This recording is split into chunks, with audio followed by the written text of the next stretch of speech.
Oh, why? I tried really hard, but...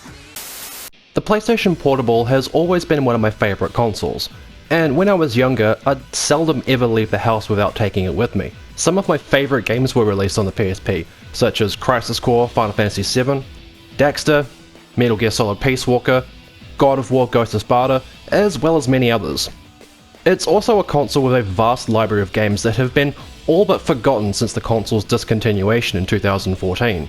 One such title from that library is a game called Dead or Alive Paradise, which, despite being part of one of the best franchises in the medium, is a title that is seldom ever talked about anymore. So I figured, what better time than now than to revisit one of PSP's most forgotten about titles, and why it never received the same attention as its big sisters did.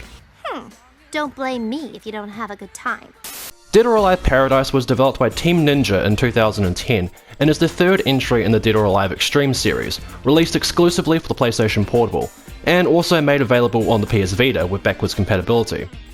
For some quick context, the Extreme series began back in 2003 as a spin-off to what is objectively the best fighting game series out there, Dead or Alive, which originated back on the PlayStation in 1996. The franchise is revered for its deep fighting mechanics and tight parrying system, along with incredible visuals and absolutely stellar animation work. If you haven't played any of them, Dead or Alive 6 is a pretty good starting point, as it offers the best visuals to date and the most extravagant DLC list of all the games so far. And trust me, you'll want to buy all those extra costumes. My fists are on fire! Where the Extreme series differs from the main games is that instead of focusing on the Dead or Alive fighting tournament, the Extreme games serve to fill the narrative gaps between the third and fourth games, where all of the female characters go on vacation to a tropical island for some much needed R&R after beating the crap out of each other. The idea to make the original Dead or Alive Extreme Beach Volleyball was conceived during the development of DOA 2, due largely to fan requests for a volleyball-themed minigame, similar to the one seen in Tekken 3. However, not wanting to detract from the core fighting games of the series, DOA Extreme Beach Volleyball was released as a standalone title, which was actually kind of a genius idea, since there weren't many high-quality volleyball games available in the market, and Dead or Alive Extreme stood above the rest with its fantastic visuals and animation work. It even won the Spike Game Award for Best Animation. The winner, that's right, no nominees. The winner for the best animation in a video game for 2003 is...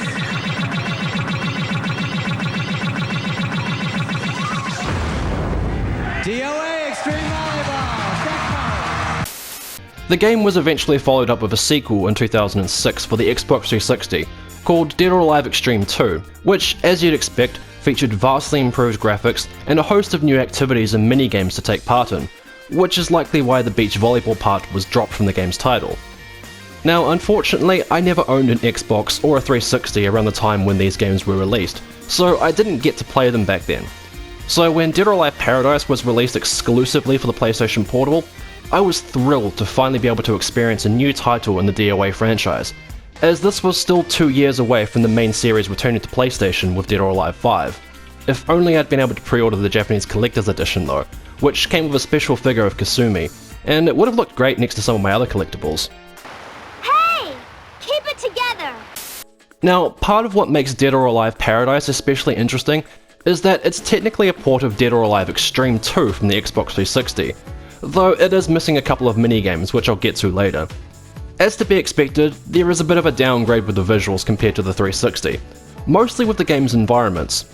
The backgrounds are a lot simpler, with less complex geometry, and things like trees and far-off objects are often just simple 2D textures instead of full 3D models. The physics simulation on the sand seen on 360, where the character's movement would deform and move the sand around, is completely absent in Paradise, though this makes sense as sand physics are especially hard to pull off, and it'd be unfair to expect Uncharted 3 quality sand simulation on the PSP. The water is also noticeably less detailed on PSP, lacking effects like the stunning screen space reflections and sun sparkles across the water surfaces like on the 360 version. This is probably a big reason why the jet ski races and the water slide minigames were cut from Paradise, due to the intense nature of the water physics. That being said, however, Dead or Alive Paradise is still an extremely attractive game, and honestly is probably one of the best looking games on the PlayStation Portable. The lighting work on display throughout the game's environments is quite striking, and the characters are all rendered with impressively high polygon counts, some of the best on the system, rivaled only by Crisis Core, I'd say.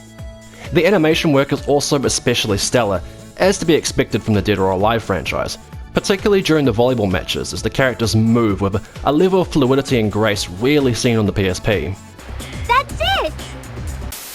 So in Paradise, you can choose to play as any of the 9 girls available from the main fighting games, and naturally, I went with my best girl, Hitomi.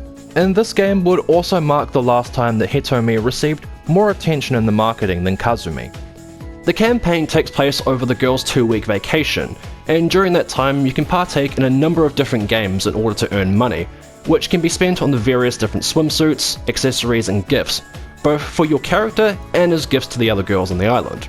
Volleyball is the activity that you'll likely end up spending the most time with, as unlike Extreme 2, the other minigames like the butt battle and beach flags have to be unlocked first.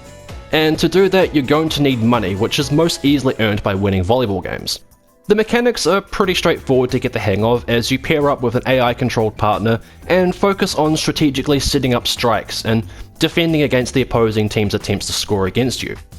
I wouldn't say that you need overly twitchy reflexes to get good at the mechanics, but some matches can get a little intense, leading to some fun moments where the girls will dive across the sand in order to deflect a strike and set up the following strike back. The other available minigames are the casino-related ones, which are the usual blackjack and poker, and are pretty good for earning money, but since you can't actually see the other players like in Red Dead Redemption, it can feel a tad boring. There are also the slot machines too, if you like losing money fast just like in real life. Thought I had that one in the bag. Otherwise, the other game available at the start is the pool hopping game, a button prompt minigame as you race another girl across the pool on platforms, where single button presses trigger one hop, and holding down a button will trigger your character to leap 2 spaces, so long as the button press matches the prompt. Whichever way you decide to make money is then spent on the aforementioned swimsuits and gifts, for your character or the other girls, and if you want to make progress in the game, you'll want to be focusing on giving gifts as early as possible. To unlock the last minigames in Paradise, you need to unlock 50 and then 100 Venus clips of all the girls in the game. Throughout each day, the option to relax at certain locations will become available that unlocks a Venus clip with your character. These are similar to the glamour clips from Extreme 2, except that Paradise introduces a new photo mechanic. It's not as robust as other photo modes seen in more modern games, especially since you can't pause the action, but I think it's a neat inclusion and interesting to look back on now with how popular virtual photography in games has gotten. Nice composition if I do say so myself.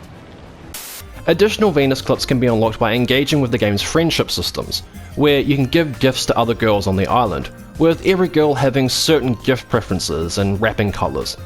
This is done initially to form partnerships if you want to play volleyball with certain characters, but if you keep building the friendship, you can unlock new Venus clips with these specific girls. And this is all done to unlock the final 2 minigames, Beach Flags and Butt Battle, one being a button mashing race minigame, and the other being a strategic action minigame about predicting and reacting to your opponent's attacks, and is kinda tricky to get the hang of, but worth it once you do obviously.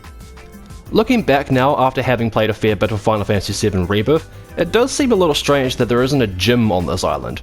I mean, yeah, I get that the girls are meant to be on vacation, but I feel that the workout minigames for Tifa would fit right in with these games, you know? I mean, why not? It'll be fun. This is of course a brief summary of the game, but I think you can see that there is quite a lot of content to be unlocked in Paradise, as you play through the campaign with the different characters and unlocking all of the various swimsuits and accessories for every character. So why isn't Dead or Alive Paradise talked about anywhere near as much as the other games? Well, part of the reason I think is due to it releasing near the end of the PSP's life cycle. Even though it wasn't discontinued until 2014, the PS Vita launched in 2011, and the last big PSP games like God of War Ghosts of Sparta were released in 2010, the same year as Paradise. But ultimately, I think the reason why Paradise is often forgotten about is because it's essentially a lesser version of Dead or Alive Extreme 2. Despite it featuring the same story, I mean the opening cinematic is literally just a shorter version of the one from Extreme 2, it's missing 3 of the minigames featured originally in Extreme 2, those being the previously mentioned jet ski races and water slide games, along with a tug of war activity. Now, removing the jet ski and water slides does make sense, as I mentioned earlier, due to the intense nature of the water graphics probably needed to make those look good on PSP, but the Tug of War one makes less sense since it's very similar to pool hopping and the butt battle games, taking place in the swimming pool and isn't especially graphics intensive. Nonetheless, I think Dead or Alive Paradise still remains a remarkable technical showcase for the PlayStation Portable, and as the only entry in the franchise for the system, it's a fine addition to the PSP's catalogue. Extreme 2 is definitely still the superior game out of the two, and if you can get your hands on it, since it's no longer available on the digital store, it'd be the one I'd recommend playing. There have been 2 additional sequels in the series, Extreme 3 on PS4 in 2016, and Extreme Venus Vacation on Steam in 2020, but sadly neither game was released here in the West. Anyway, this has been my brief revisit for Dead or Alive Paradise. Do let me know your thoughts on the Dead or Alive franchise in the comments below, and what do you think? Should Tifa be a DLC character for Tekken or Dead or Alive? As always, stay safe out there everyone. Maybe don't admit to owning a copy of Dead or Alive Extreme like I have, and I'll see you all in the next video. Beautiful.